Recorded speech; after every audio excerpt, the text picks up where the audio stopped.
Hello, आप सबको जय मसीह की। आज सुबह की आराधना में परमेश्वर ने हमें फिर मौका दिया और हम जीवितों के बीच में पाए जाते हैं। और परमेश्वर महान है जिसने हमें बड़ी शांति के साथ आज का दिन दिया है। भले ही हम कल रात को अपने बिछौने में बड़े उदासी के साथ पहुँचे, लेकिन आज हमारे पास शांति है, उन्नति है और तरक्की है। जैसा कि मैंने कल आपके बीच में एक बात रखी थी कि वो बच्चा जिसके लिए हम प्रार्थना कर रहे हैं, जिसे ब्लड चढ़ाना पड़ता है, कल वो बच्चे को फिर से ब्लड चढ़ाना पड़ा है। और कल रात को जब हम प्रार्थना कर रहे थे तो वो ब्लड चढ़ा हुआ बच्चा था, ब्लड चढ़ाया जा रहा था। कृपया मैं आपसे निवेदन करता हूँ कि आप ज़रूर उसके लिए प्रार्थना करेंगे। आइए तो आज के वचन में चलते हैं और वचन के आधार पर हम आज के वचनों के साथ साथ शिक्षा को देखेंगे। तो परमेश्वर का वचन इस प्रकार से कहता है, रोमियो की पत्री और उसका 8वां अध्याय, उसके कुछ पदों तक हम पढ़ेंगे। अतः अब जो मसीह यीशु में है उन पर दंड की आज्ञा नहीं। अब जो मसीह यीशु में है उन पर दंड की आज्ञा नहीं, क्योंकि वे शरीर के अनुसार नहीं वरन आत्मा के अनुसार चलते हैं। क्योंकि वे शरीर के अनुसार नहीं बल्कि आत्मा के अनुसार चलते हैं। क्योंकि शारीरिक व्यक्ति शरीर की बातों पर मन लगाते हैं, परंतु आध्यात्मिक आत्मा की बातों की ओर मन लगाते हैं। शरीर पर मन लगाना तो मृत्यु है, परंतु आत्मा पर मन लगाना जीवन और शांति है। क्योंकि शरीर पर मन लगाना तो परमेश्वर से बैर रखना है, क्योंकि न तो परमेश्वर की व्यवस्था के अधीन है और न हो सकता है। और जो शारीरिक दशा में हैं वे परमेश्वर को प्रसन्न नहीं कर सकता। और जो शारीरिक दशा में है वो परमेश्वर को प्रसन्न नहीं कर सकता। पवित्र परमेश्वर, महान परमेश्वर के इस वचन को हम देखने से पहले एक कहानी पर चलते हैं। एक पुराने समय की बात है, बहुत पुरानी बात है। एक किसान होता है, उसके पास मिट्टी के 2 बड़े बड़े घड़े होते हैं, घमेले की तरह, और उसको वो रस्सी के हिस्से में, कांवड़ जैसे बोलते हैं ना, कंधे में लेते हैं, तो दोनों ओर वो मटके को रखता, घमेले को रखता और पानी लेने जाता। और उसमें पानी भर के लेकर आता और घर में उस पानी से वो पानी को मतलब यूज़ के लिए, इस्तेमाल के लिए अपने घर में इकट्ठा करता।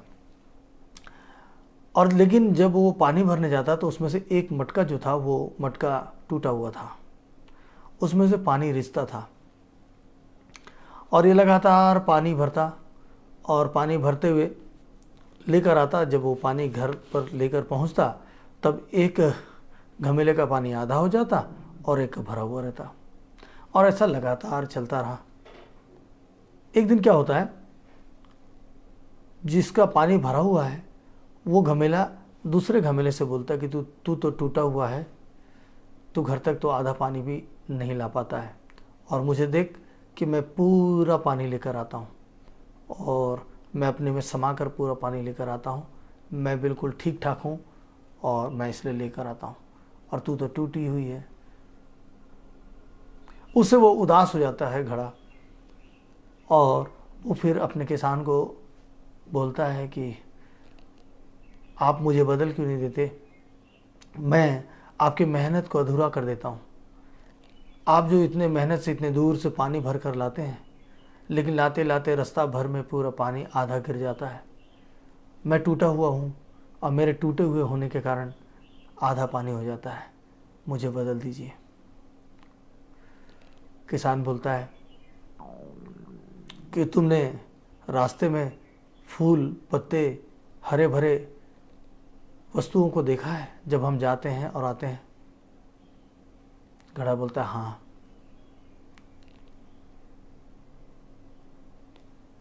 तो ये रास्ते के एक ओर हरे भरे हैं और दूसरी ओर सूखा हुआ है, कुछ भी नहीं है। इसका मतलब क्या तुम समझते हो? जब हम पानी लेकर आते हैं, तुम्हें मैं अपने बाईं ओर रखता हूं और इस घड़े को दाईं ओर रखता हूं, और ये हमेशा ऐसा करता हूं। और जब तुम मेरे साथ चलते हो और बूंद बूंद बूंद बूंद पानी गिरता चला आता है, उसके कारण उस रास्ते भर में जीवन आ गया है। वहाँ हरे पत्ते हो गए, पौधे आ गए, उसमें फूल आ गए, लेकिन मेरी दाईं ओर देखो, पूरा सूखा है, कोई जीवन नहीं, कुछ नहीं। एक और शरीर है, एक और आत्मा है। हमने जो वचन पढ़ा, एक और शरीर एक और आत्मा। वो जो टूटा खड़ा था उस वक्त वो आनंदित हो गया कि मेरे टूटेपन के कारण कितने कितने लोगों को जीवन मिल रहा है, प्रकृति कितनी खूबसूरत हो रही है, मेरे पानी गिरने के कारण कितने सुंदर फूल हो रहे हैं, कितने सुंदर पौधे हो रहे हैं। और तब ये जो पूरा भरा हुआ घड़ा जो वो शर्मिंदा हो जाता है। वैसे ही है, यहाँ पे हमने पढ़ा, क्या पढ़ा, अतः अब जो मसीह यीशु में है उन पर दंड किया गया नहीं। अतः जो मसीह यीशु में है उन पर दंड किया गया नहीं। हम पापी हैं, मतलब हमारा शरीर जो है वो पूर्ण रूप से पवित्र नहीं है, टूटा हुआ है, क्योंकि हम पापी हैं, हमारा स्वभाव पाप में है, हम पाप के स्वभाव में जीते हैं, हमारा जीवन पापी है, हम रोज ऐसे गलतियां करते हैं। पवित्र शास्त्र कहती है कि यदि तुम किसी को बुरे नज़र से देख लिए ना, किसी स्त्री को अगर तुमने बुरे नज़र से देखा तो तुम उसके साथ व्यभिचार कर चुके, ये पाप है। ऐसे कई प्रकार के पाप है जो हम करते हैं और उस पाप के कारण हम टूटे हुए हैं। और परमेश्वर को टूटा मन, टूटा हृदय भाता है, क्योंकि हम जब टूटते हैं, जब हम टूटे हुए होते हैं, तो हमारा जो जीवन है वो प्रार्थनामय जीवन होता है। हम परमेश्वर के पास समर्पित होते हैं, अपने पापों की क्षमा मांगते हैं। हम विपत्ति में होते हैं ना तो भी टूटे हुए होते हैं, हम समस्या में भी होते हैं ना तो भी टूटे हुए होते हैं, हमारे पास कमियां होती हैं ना तो भी हम टूटे हुए हैं। ये हमारे टूटे होने का पन है, जिससे हमारे जीवन को देखते हुए लोग और हम और हमारा परिवार बच जाता है, बचाया जाता है, उन्नत होता है। लेकिन जो अपने आप को परिपूर्ण समझता है, मेरे पास सब कुछ है, सब कुछ है, और वो किसी को दे नहीं सकता, वो सिर्फ अपने में समेट के रखता है, वो न प्रकृति को देता है, न अपने लोगों को देता है। इसलिए परमेश्वर ने कहा टूटा हृदय लेकर परमेश्वर के पास जाने वाला कभी खाली हाथ नहीं लौटता। तो आप और मैं यदि परेशानी में है, समस्या में है, टूटे हुए हैं, तो इसके पीछे के कामों को देखिए कि हमारे टूटे होने से कितने लोगों को आशीष मिली है, हमारे टूटे होने के कारण हमारे प्रार्थना जीवन में कितने लोगों का जीवन बदल गया है। तो यदि हम टूटे हुए हैं, यदि हम इस संसार में अलग किए गए लोग हैं, जिस प्रकार से वो घड़ा कहता है मुझे बदल क्यों नहीं देते, उसी प्रकार से हमारा जीवन है। यदि हम अपने लोगों में अलग निकाल दिए गए हैं, हम लोगों में हमारा जो इज्जत सम्मान है वो समाप्त हो चुका है, लोगों में हमारे लिए विचारधारा गलत है, लोग हमें अलग नज़र से देखते हैं, लोग हमारी सहायता करने को तैयार नहीं होते, तो समझ जाइए कि हम किसी और के जीवन देने के काम में आना शुरू हो गए। हमारा जीवन परमेश्वर के लिए इस्तेमाल होना शुरू हो गया है, क्योंकि हम कईयों के लिए जीवन का कारण बन रहे हैं। तो परमेश्वर आपको इन वचनों के द्वारा आशीष दे और शिक्षा दे कि शरीर पर मन लगाना तो मृत्यु है, परंतु आत्मा पर मन लगाना जीवन है। इसलिए आज से हम अपने शरीर की ओर नहीं बल्कि आत्मा की ओर मन लगाएं, और जब हम आत्मा की ओर मन लगाएंगे तो हमारा जीवन बहुत उन्नत हो जाएगा। वचन कहता है कि अगर कोई इत्र बेचने वाला गुजर जाए, तो उसके हमारे घर में ना भी प्रवेश करने पर हमको उसकी खुशबू हमारे घर में फैल जाती है। वो रास्ते से जा रहा होता है लेकिन उसकी खुशबू हमारे घर तक फैल जाती है। उसको हमारे घर में आने की आवश्यकता नहीं पड़ती है, हमारे दरवाजे बंद भी क्यों ना हो तो भी खुशबू आ जाती है। ऐसे ही हमारा जीवन होना चाहिए, हमारा जीवन ऐसे ही होना चाहिए। हम शरीर पर नहीं बल्कि आत्मा पर मन लगाएं। शरीर को रोका जा सकता है, मगर आत्मा के कार्य को कैसे रोकोगे? शरीर को रोका जा सकता है, शरीर को रोककर आप फाटक दरवाजा बंद कर सकते हैं, मगर आत्मा के कार्य के लिए क्या करेंगे? परमेश्वर महान है, वो हमको और आपको बड़े आशीषों के साथ, बड़े उन्नति के साथ हमें आगे बढ़ाते हैं, हमारे जीवन को बहुत आगे ले चलते हैं, हमारे जीवन को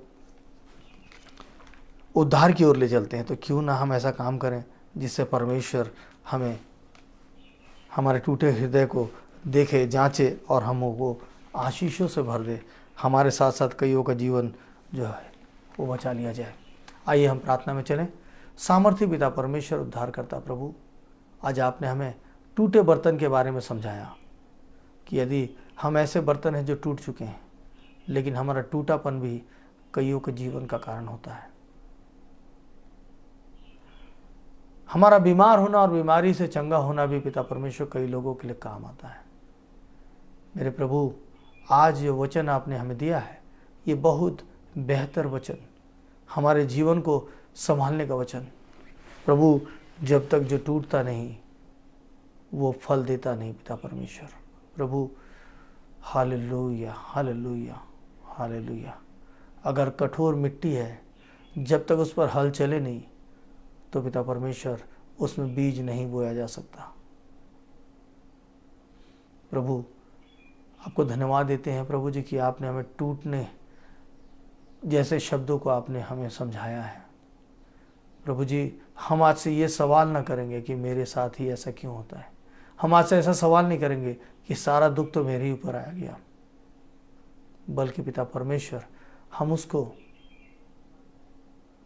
एक आपकी योजना के समान समझकर पिता परमेश्वर उसका सामना करेंगे। बस आपकी ओर से हमें हिम्मत और आशा चाहिए पिता।